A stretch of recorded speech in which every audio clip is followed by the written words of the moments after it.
Hallelujah. ಅದ್ಭುತ ಕರ್ತನು ಆಶ್ರಯಕೃತನಾದಂತಹ ಪ್ರಭು ಯೇಸು ಕ್ರಿಸ್ತನಿಗೆ ಕೃತಜ್ಞತೆಗಳು. ಅದೇ ರೀತಿಯಾಗಿ ಬಂದಿರುವಂತಹ ಸೇವಕರಿಗೂ ಪ್ರಿಯ ಆತ್ಮೀಯರೆಲ್ಲರಿಗೂ ಹೃದಯಪೂರ್ವಕ ವಂದನೆಗಳನ್ನು ಸಲ್ಲಿಸ್ತಾ ಇದ್ದೀನಿ. ಈ ಒಂದು 2025ನೇ ವರ್ಷದಲ್ಲಿ ದೇವರು ನಮ್ಮ ಜೀವಿತದಲ್ಲಿ ಮಾಡಿರುವಂತಹ ಅದ್ಭುತಗಳು ಅನೇಕಗಳಿದ್ದಾವೆ. ಅದರಲ್ಲಿ ನಾನು ಒಂದನ್ನು ಮಾತ್ರ ಹೇಳಕ್ಕೆ ಇಷ್ಟಪಡ್ತೀನಿ. ಅದೇನಪ್ಪ ಅಂತಂದ್ರೆ ವಿವಾಹ ಕಾರ್ಯಕ್ರಮ. ಯಾಕಂದ್ರೆ ತಗಿನ ಸಮಯದಲ್ಲಿ ತಕ್ಕ ಸಮಯದಲ್ಲಿ ಆತನ ಎಲ್ಲಾ ಕಾರ್ಯಗಳನ್ನ ನಡೆಸಿಕೊಡ್ತಾನೆ.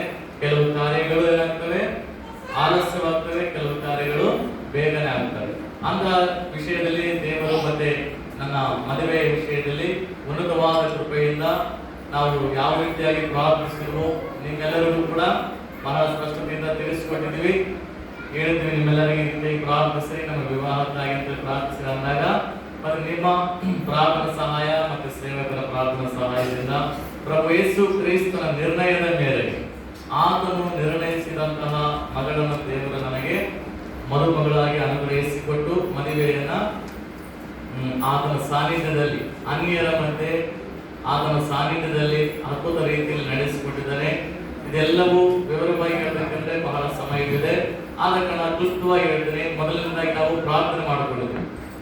2025ರಲ್ಲಿ ಜನವರಿ ತಿಂಗಳಲ್ಲಿ ವಾಗ್ದಾನಗಳನ್ನು ಹಿಡಿದುಕೊಂಡು ದೇವರು ಒಂದು ವಾಗ್ದಾನವನ್ನು ಕೊಟ್ಟು ಆ ವಾಗ್ದಾನದಿಂದ ನಾವೆಲ್ಲರೂ ಮತ್ತೆ ಯವನ ಮಕ್ಕಳು ನಮ್ಮ ಸಂಘದಲ್ಲಿರುವಂತ ಯವನಸ್ಥರು ಕೂಡ ಆವಾಗಲೇ ಜನವರಿ ತಿಂಗಳಲ್ಲೇ ಬಹಳಷ್ಟು ಸಂತೋಷ ಪಟ್ಟಿದ್ರು.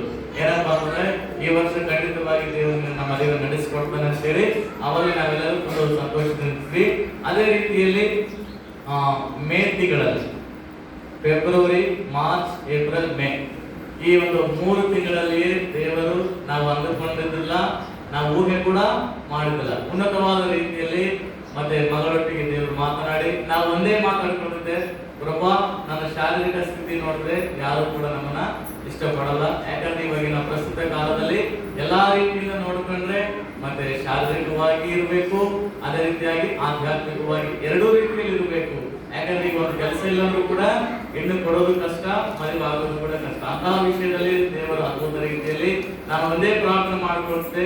ಅದೇ ರೀತಿ ಗುಂಟೂರಲ್ಲಿರುವಂತಹ ನಿವಾಸಿಗಳಂತಹ ನಮ್ಮ ದೊಡ್ಡವರಿಗೆ ಕೂಡ ನಾನು ಒಂದೇ ಮಾತಾಡಿದ್ದೆ, ನಾನು ಅಲ್ಲಿ ಬರುವುದಾದ್ರೆ ಈ ವರ್ಷ ಮದುವೆಯಾಗಿ ಬಂದೆ ಬರ್ತೀನಿ ಅಂತೇಳಿ ಹೇಳಿದ್ದೆ.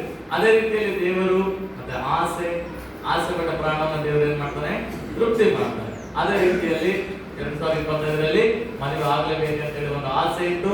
ಅದೇ ರೀತಿಯಲ್ಲಿ ಪ್ರಾರ್ಥನೆಯಲ್ಲಿ ಒಂದೇ ಅಂಶ, ಪ್ರಭಾ ನನಗೆ ಇಷ್ಟವಾದವರಲ್ಲ ನಿನಗೆ ಇಷ್ಟವಾದವರು ಇರಬೇಕು. ಯಾಕಂದ್ರೆ ನಾವು ಏನೇನೋ ಬೇಡಿಕೊಡ್ತೀವಿ, ಅಂದ ಚಂದಕ್ಕೆ ಬರ್ತೀವಿ, ಆದ್ರಿಂದ ಲೇಖನ ಹೇಳ್ತದೆ ಅಂದ ಚಂದ ಎಲ್ಲವೂ ಕೂಡ ಮೋಸ ಆಗ್ತಿರ್ತದೆ ಪ್ರಭಾ. ಆದ ಕಾರಣ ಗುಣವತಿಯಾದ ಪಾರಿ ಇರ್ಬೇಕಂತ ಹೇಳ್ತೀಯ, ಗುಣವತಿಯಾದ ಹೆಂಡತಿ ಸಿಗ್ಬೇಕಂತ ಹೇಳ್ತೀಯಲ್ಲ ಪ್ರಭಾ. ನಾವಂತೂ ಇದು ಮನುಷ್ಯರು, ನಾವು ಹೆಂಗ ಆಯ್ಕೆ ಮಾಡ್ತೀವಿ ನಮಗಂತೂ ಗೊತ್ತಾಗಲ್ಲ ಸ್ವಾಮಿ. ನಿನ್ನ ವಾಕ್ಯದಲ್ಲಿ ಹೇಳ್ತಿದ್ಯಲ್ಲ, ನನ್ನ ಆಲೋಚನೆಗಳು ನಿಮ್ಮ ಆಲೋಚನೆಗಳಲ್ಲ, ನನ್ನ ಮಾರ್ಗಗಳು ನಿಮ್ಮ ಮಾರ್ಗಗಳು ಅಲ್ಲ ಅಂತ ಹೇಳ್ತಿಯಲ್ಲ ಅಂತೇಳಿ ಯೇಸು ಕ್ರಿಸ್ತ ಹೆಸರಿನಲ್ಲಿ ವಾಕ್ಯಗಳನ್ನು ಹಿಡಿದುಕೊಂಡು ಪ್ರಾರ್ಥನೆ ಮಾಡಿಕೊಳ್ತಾ ಇದ್ದೆ. ಪ್ರಭಾ ನಾನಂತೂ ಗುರುತಿಸೋದು ಆಗೋದಿಲ್ಲ, ನನ್ನ ಕೈಲಿ ಆಯ್ಕೆ ಮಾಡೋದು ಆಗೋದಿಲ್ಲ, ನೀನೇ ಆ ಮಗುವಿಗೆ ಮಾತನಾಡು ಪ್ರಭಾ ಅಂತೇಳಿ ಪ್ರಾರ್ಥನೆ ಮಾಡ್ತಾ ಇರ್ಬೇಕಾದ್ರೆ ನನ್ನ ಜೊತೆ ಮತ್ತೆ ಪ್ರಿಯ ಸಹೋದರರು ಕೂಡ ಇದ್ರು. ಅವರೆಲ್ಲರೂ ಕೂಡ ಹೇಳ್ತಾ ಇದ್ದ ಇದೇ ಅಂಶವಾಗಿ ನೀವು ಪ್ರಾರ್ಥನೆ ಮಾಡಿ ಬೇರೆ ಏನು ಕೇಳ್ಬೇಡ ಅಂತ ಹೇಳಿದಾಗ ದೇವರು ಅತ್ಯುನ್ನತ ರೀತಿಯಲ್ಲಿ ಅದ್ಭುತ ರೀತಿಯಲ್ಲಿ ನಾವು ಅಲ್ಲಿಗೆ ಹೋಗುವುದಕ್ಕಿಂತ ಮುಂಚೆಯೇ, ನನ್ನ ಫೋಟೋ ಅಲ್ಲಿಗೆ ಹೋಗುವುದಕ್ಕಿಂತ ಮುಂಚೆಯೇ ಪ್ರಭು ಯೇಸು ಕ್ರಿಸ್ತ ಅವರ ದರ್ಶನದಲ್ಲಿ ಮಗಳೊಟ್ಟಿಗೆ ಮಾತನಾಡಿ ಇದಿಗೋ ಆತನು ನನ್ನ ದಾಸರನ್ನು, ನೀನು ಆತನ ಮದುವೆ ಆಗ್ಬೇಕಂತೇಳಿ ಮಾತನಾಡಿದಂತೆ. ಹಾಲೆಲೂಯಾ. ನಾವು ಒಂದೇ ಪ್ರಾರ್ಥನೆ ಮಾಡ್ತಿದ್ದೇವೆ.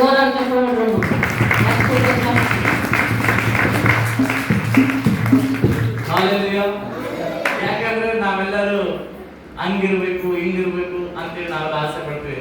ಆದ್ರೆ ಪ್ರಾರ್ಥನೆಯಲ್ಲಿ ದೇವರ ವಾಕ್ಯವನ್ನು ತಿಳ್ಕೊಂಡು, ಯಾಕಂದ್ರೆ ವಾಕ್ಯ ಎಚ್ಚರಿಸ್ತಾ ಇದೆ, ಗುಣವತಿಯ ಬಾರಿ ದೊರಕುತ್ತ ಅರುದು ಅತಿಥಿ ಮುಖ್ಯ ಮುಖಂಟೆ ಬಹು ವಿಲುವೈನది. ಅದೇ ರೀತಿಯಾಗಿ ಆಮೇಲೆ ಜ್ಞಾನ ಮಕ್ಕಳು ತನ್ನ ಮನೆಯನ್ನ ಕಟ್ಟಿಕೊಳ್ತಾಳೆ. ಅದೇ ರೀತಿ ಅಂದವನ್ನು ನೋಡಬೇಡ ಚಂದವನ್ನು ನೋಡಬೇಡ ಅಂತ ದೇವರ ವಾಕ್ಯ ಹೇಳ್ತಾನೆ. ಎಲ್ಲಾ ರೀತಿಯಿಂದ ಬಾಯಿ ದೊರಕಿನ ಮಾಡಕ್ಕೆ ಮೇಲು ದೊರಕುದು ಅಂತೇಳಿ ದೇವರ ವಾಕ್ಯ ಸ್ಪಷ್ಟವಾಗಿ ತಿಳಿಸ್ಕೊಡ್ತದೆ. ಆದ್ರೆ ಎಲ್ಲಾ ವಾಕ್ಯಗಳನ್ನು ಹಿಡ್ಕೊಂಡು ಪ್ರಭಾ ಹೆಂಗನ ಮಾಡಿ ನನಗೆ ಸಹಾಯ ಮಾಡು. ಇದು ಅನ್ಯರೆಲ್ಲರೂ ದೂಷಿಸ್ತಾ ಇದಾರೆ, ಕುಟುಂಬಿಕರು, ಸ್ನೇಹಿತರು, ಬಂಧುವರ್ಗರು ಎಲ್ಲ ಒಂದೇ ಅನ್ಕೊಂಡಿದ್ರು, ಇವ್ನು ಯಾರು ಹಾಕ್ತಾರೆ ಮದುವೆ, ಇವ್ರಿಗೆ ಯಾರು ಕೊಡ್ತಾರೆ ಅಂತ ಅನ್ಕೊಂಡಿದ್ರು. ಕೆಲವರು ನೇರವಾಗಿ ಹೇಳಿದ್ರು, ಇನ್ನು ಕೆಲವರು ಇಂಡೈರೆಕ್ಟ್ ಆಗಿ ಅಂದ್ರು. ಆದ್ರೂ ಕೂಡ ದೇವರ ಅದ್ಭುತ ರೀತಿಯಲ್ಲಿ ಯಾರ ಬಾಯಿಂದ ಅಂದಿದ್ದನೋ, ಯಾರ ಮುಂದೆ ಅಂದಿದ್ದನೋ ಅವರೆಲ್ಲರನ್ನ ಯೇಸು ಪರಿಶುದ್ಧಾಲಯ ಎಂಬ ಆಲಯಕ್ಕೆ ಕರೆಸಿಕೊಂಡು ಅದ್ಭುತ ರೀತಿಯಲ್ಲಿ ಮದುವೆಯನ್ನು ಮಾಡಿಕೊಡ್ತಾರೆ. ನಾವಿಬ್ಬರು ಸಜೀವ ಸಾಕ್ಷಿಗಳು, ನೀವೆಲ್ಲರೂ ಪ್ರತ್ಯಕ್ಷ ಸಾಕ್ಷಿಗಳು. ದೇವರು ಈ ಕಾರ್ಯವನ್ನು ಆಶೀರ್ವದಿಸಿ ನಮ್ಮನ್ನು ನಮ್ಮ ಕುಟುಂಬವೆಲ್ಲವನ್ನು ಕೂಡ ಆಶೀರ್ವದಿಸಲಿ. ಆಮೇಲೆ